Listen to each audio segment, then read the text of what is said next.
Michelle Alexander, a legal scholar and law professor at Ohio State University, has written a text that invites readers to consider the relationship between race, racial control, and incarceration. Her major claim is the war on drugs is the new Jim Crow. Today, as we examine her provocative thesis in light of our personal and professional experience, I hope the audience and participants will be motivated to explore the significance of Alexander's text for Fresno County and beyond. Hello, everyone, and thanks very much for being here today on our 334th program of Forum, but a topic that we have never, ever discussed. We have a very important panel today and next week. To my left is Reverend Dr. Karen Crozier, an educator, minister, and scholar activist who is committed to being, in the best way she can, an agent of God's love, hope, and justice in this world of ours. In the middle of our group, we are distinguished to have the Fresno Police Captain Greg Garner, a 32-year veteran on the police department and dedicated to improving the relationship of law enforcement with the community that it serves. Thank you, Captain. And across from me is Willow Green, who is an ex-parolee, whose own life experience witnesses very, very much to what Michelle Alexander is making the basis of her argument in The New Jim Crow.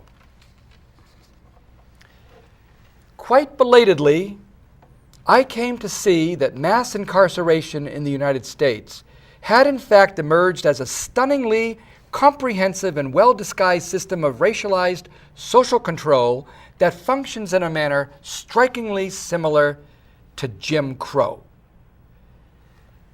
Karen, what is the Jim Crow exactly that Michelle Alexander is referencing? Right, her title is The New Jim Crow, so we must get a brief understanding of what she refers to as the Jim Crow. Basically, it was a backlash of many of the southern states in response to Abraham Lincoln's Emancipation Proclamation, as well as the nation's response to freeing the emancipated slaves and the various freedmen's legislation that was presented.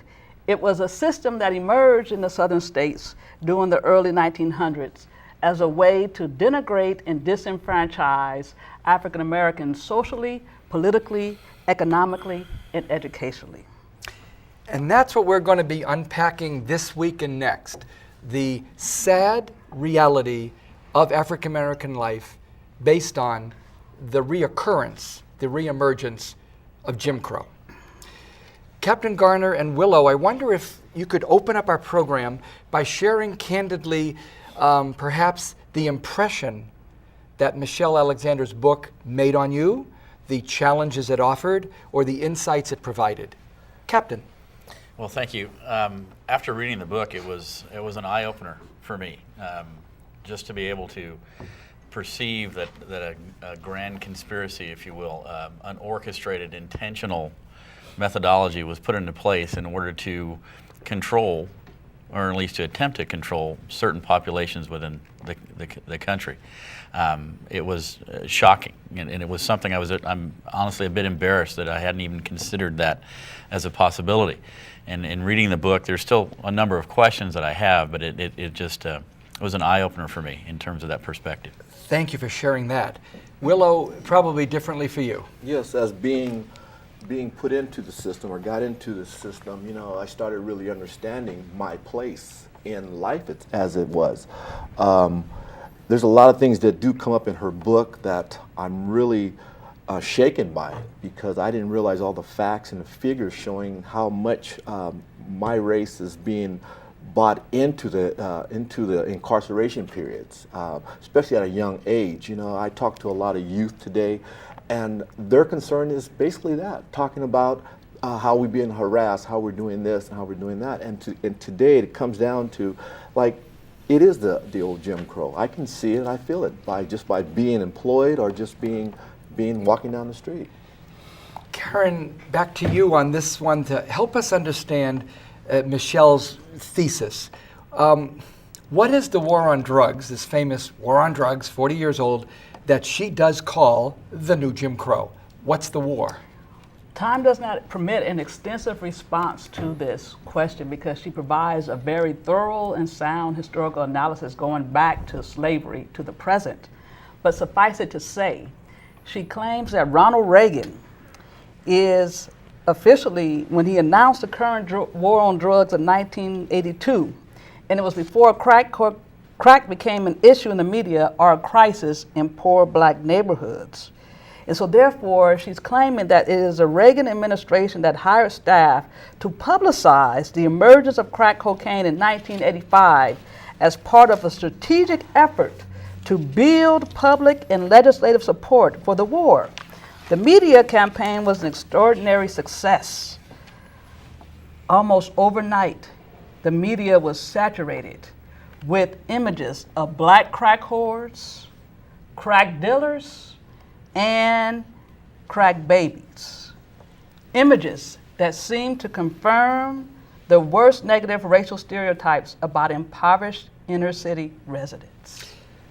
We're privileged to have a police captain here. It's really very amazing that we're able to ask you to be here, Captain. So from your professional experience and personal understanding, how do you see her description of the war on drugs? Well, it's a very pointed and, as I said earlier, a shocking description to think that it's an orchestrated effort to single out one particular or a set of particular minorities and control them, and to creating, as she points out in the book, a new caste system where we're categorized by our particular differences from everybody else.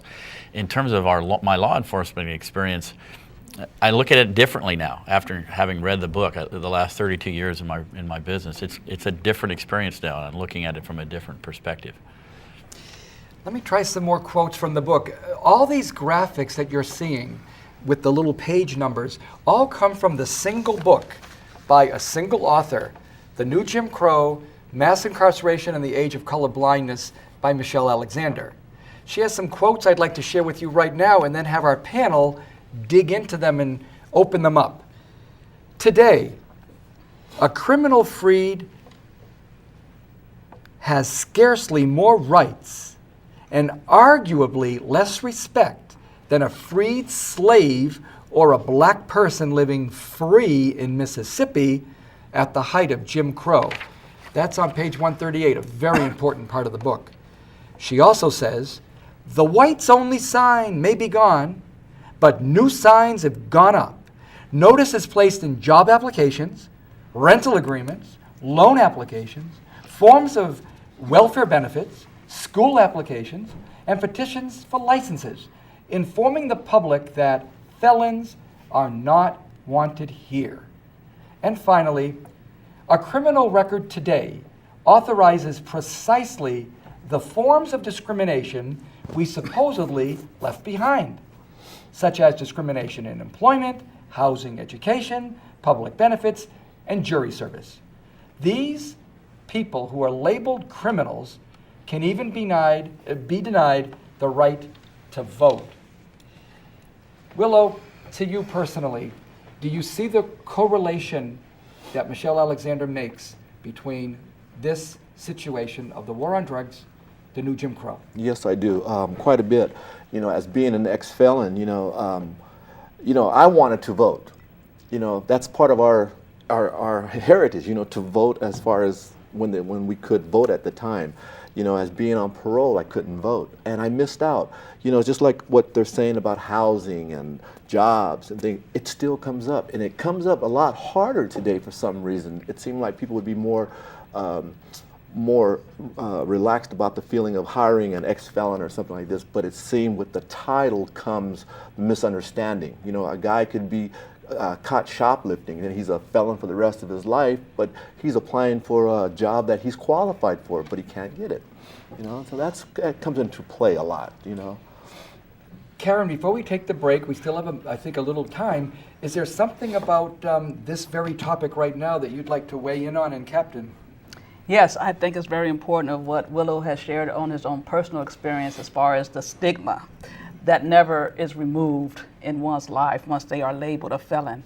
And that is the very crux of what Michelle Alexander is arguing concerning the reality of the correlations between the old Jim Crow and the new Jim Crow. That she says that possibly a person yesterday was more free than a person who has been indicted as a felon in our country. Willow, I give you one more chance here before the break. What is it that you could give maybe anecdotal or actual example or something that lets us appreciate how this actually functions for you and with you, let's say, millions of others? Okay.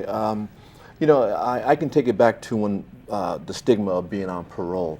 I take it now as you know, when they ask me, yes, I used to be a felon, you know what I mean? I'm not today. I've learned a valuable lesson on how to get out of it. And that's what I think that we need to work on, is how to get out of the situation or the parole type setting, you know? And it starts with education. It starts with understanding that you're not a bad person. You made a mistake. And to go on and to live beyond that, you know? I don't think it as I'm being put down anymore. It's me bringing myself up to show the society that I'm a functional human being today and that I care about life. I do not want to go back, but I want the laws to keep up with the currency. You know what I mean? Stop doing racial profiling and things like this. I think we're going to take our break exactly now, but please stay tuned because we have another half of the program and another one next week to keep working with this thesis of Dr. Alexander. Stay tuned. KNXT TV is proud to say thank you to all its viewers who have given their support for over 25 years. And only through your support is KNXT able to provide spiritual and informative programming. Please remember KNXT in your long-term support through wills, bequests, trust, and planned giving. Your gift is important to the future of Catholic television. Help preserve the strength of KNXT's message based on the teachings of Christ. Keep KNXT in your future plans. Welcome back to the second half of our program. We're really excited about the panel we have. And at the end of the first half, Willow had shared something very personal. And Captain, I think, had a reflection on it. Well, I did. I just wanted to mention to Willow how much I appreciated that comment, because we're talking in the book, Michelle talks in the book about all these atrocities that could be taking place and all the obstacles that a felon faces. And Willow discussed what he did to overcome them. And I think that any part of a conversation about this issue has to include what can be done to overcome it. And I was just really appreciative that he mentioned the things that he did. And we can't overlook that. The solution has to be a part of the conversation. And luckily, our conversation will not only be today, but next week at the same time, we'll be visiting with another panel to go deeper into this wonderful challenge that Michelle Alexander is posing for us. And not only her, but many other very provocative thinkers are leading us in a different direction. Karen, I have a question for you, and then Captain. Maybe you could read something from Michelle about what have been the outcomes? And let's read what she says on page 6. Well, one of the things I want to begin with is the perpetual stigma and the lack of forgiveness by various communities as well. And then she states, in less than 30 years, the U.S. penal population exploded from around 300,000 to more than 2 million, with drug convictions accounting for the majority of the increase. The United States now has the highest rate of incarceration in the world, dwarfing the rates of nearly every developed country, even surpassing those in highly repressive regimes like Russia, China, and Iran. In Germany, 93 people are in prison for every 100,000 adults and children. In the U.S., the rate is roughly 8 times that, or 750 per 100,000. What I would like to say in response to this quote, that some of the outcomes, in a time when, in the 70s, when this country and sociologists thought that prisons would become antiquated, Yeah, you wish. we now see a quadrupling of peoples, of persons, of human beings who are now in prisons. And now we're wondering, will they ever go away? It has become possibly what Angela Davis argues, a big business. Yeah. And there are other outcomes that Captain Gardner will now refer to. The racial dimension of mass incarceration is its most striking feature. No other country in the world imprisons so many of its racial or ethnic minorities. The United States imprisons a larger percentage of its black population than South Africa did at the height of apartheid. In Washington, D.C., our nation's capital, it is estimated that 3 out of 4 young black men, and nearly all those in the poorest neighborhoods, can expect to serve time in prison. I am really, I must admit, depressed at hearing those statistics. It's not as if I can't find them borne out, but I'm just saying it is a disgrace, I think, that we have such evidence, so strong. The numbers are overwhelmingly incriminating, is what I'm saying. Mm-hmm. So let's see. The imprisonment of black males for drug crimes seems to suggest, obviously, that black males are drug users more than their white counterparts. But not so, says Alexander. How does she help us see that figure? Right, the various perceptions that people may have that black whores, black drug dealers, the media images, she states, people of all races use and sell drugs the same. And so therefore it becomes problematic that we see a disproportionate number of black males being placed in the system as opposed to other races. She goes on to argue, the National Institute on Drug Abuse reported that white students use cocaine at 7 times the rate of black students, use crack cocaine at 8 times the rate of black students, and use heroin at 7 times the rate of black students. You know, Willow, we've had a lot of numbers that are about the country, but let's talk about you, who can help us understand in one person your experience.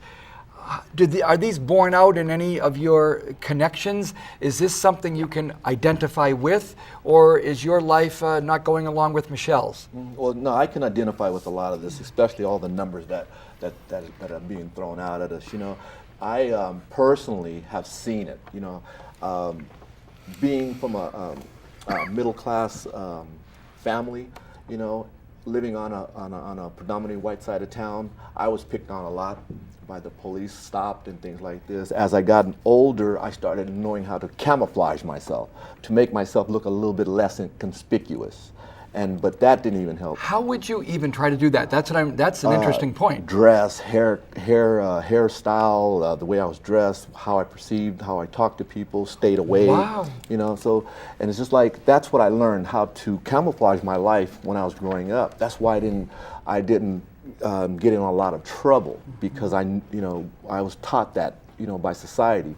But today I'm really into being who I am. You know, there's no problem. I have no problem with police today because I know where I'm at today. You know, when they ask me a question, yes, I'll answer it. But you know, I'm not going to throw the 4th or 5th Amendment at them or anything like this, because that's just going backwards. Today I'm trying to move ahead, and that's what I'm doing. And with books like Miss Alexander teaching me the way the nation was thinking at the time. The nation was thinking really, really backwards to me.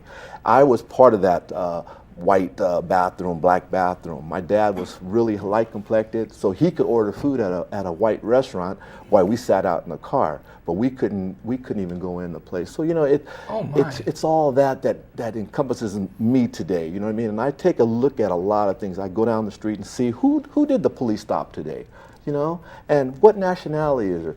And it's just like people of color, like Miss Alexander talks about people of color. We are out there in front because we are of color.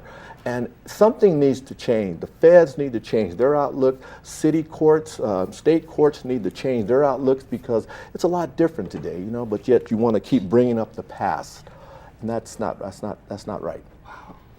Captain, either responding to Michelle's premise or to anything Willow in his personal sharing, anything you could offer your insights into your own reevaluation of the way it's been for 32 years being an officer? Well, I can tell you that when I first read the book and I saw the statistics, specifically the one about 3 of 4 young black women in Washington, D.C. being incarcerated, my first thought was, I wonder what that 1 in 4 person is doing not to be incarcerated. Oh, yeah. And I heard from Willow some of the things that may have been going on.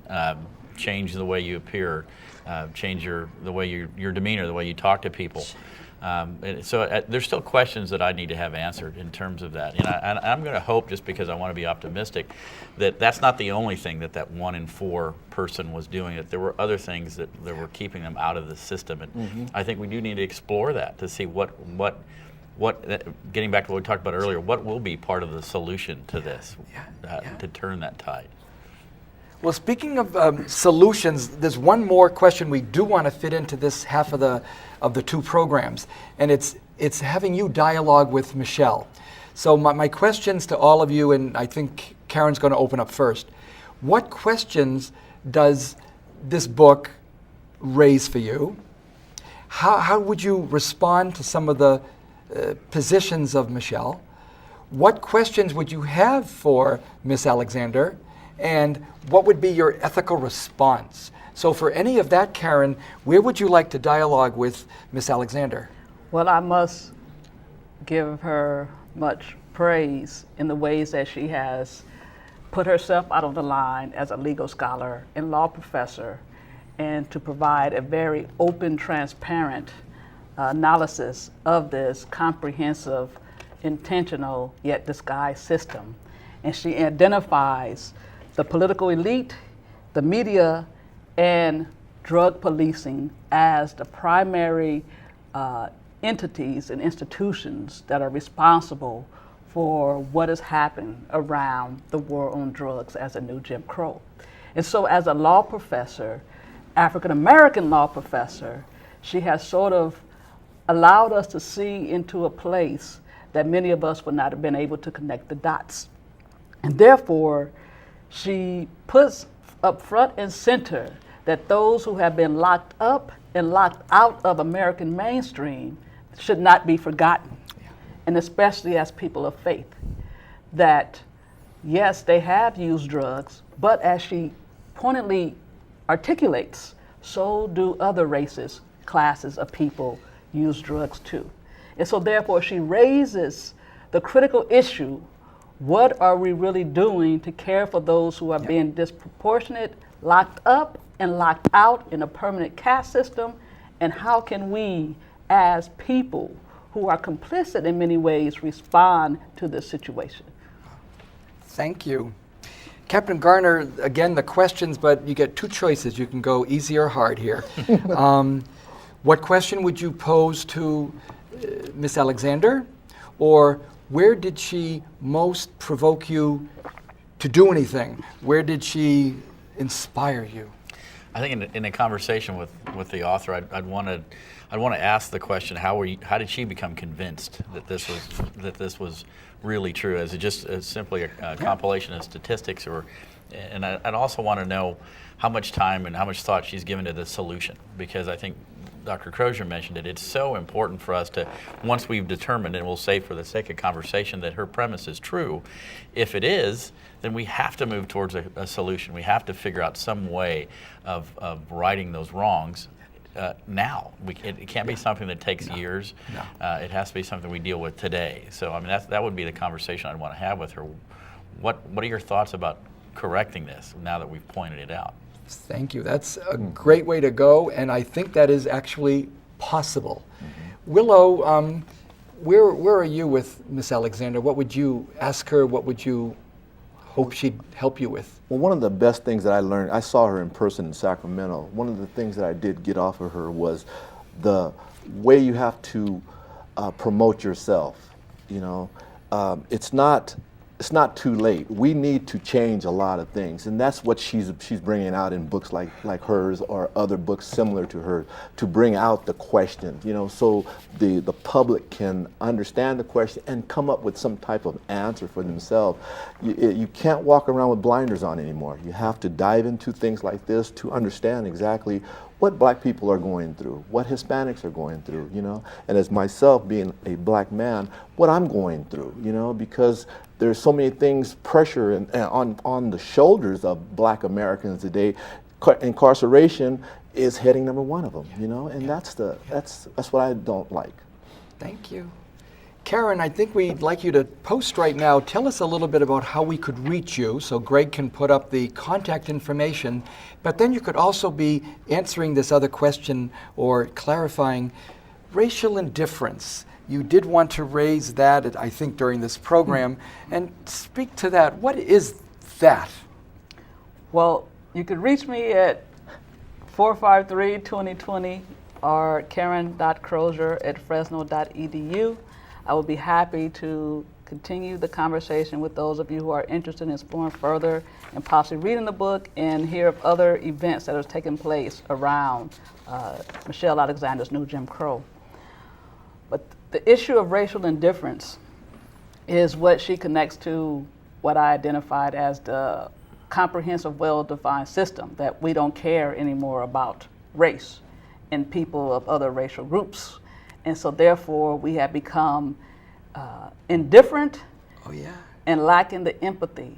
And we will carry that conversation on next week as we engage her subtitle, Mass Incarceration in the Age of Colorblindness. So we will deconstruct, analyze what colorblindness is and how that plays out in our racially indifferent, our quote-unquote colorblind society. Excellent. Willow, if you had 20 seconds, which I'm going to deed over, what would be a final 20-second thought? The final thought would be, you know, to be able to walk down the street with a smile on my face without a target on my back. And that's the thing that sometimes gets me. You know, I do feel targeted, but to get out of that, to be able to, just like I said, just to walk down the street and not know and knowing how confident I am about who I am, and not let outside things come in and get me, you know, and that's pretty much it. I want to thank our panel, Dr. Karen Crozier, Captain Greg Garner, and Willow Green, who shared with us today the first insights into this marvelous book by Michelle Alexander, The New Jim Crow. Be back next week at the same time to have another panel unpack color blindness. Stay tuned. God bless.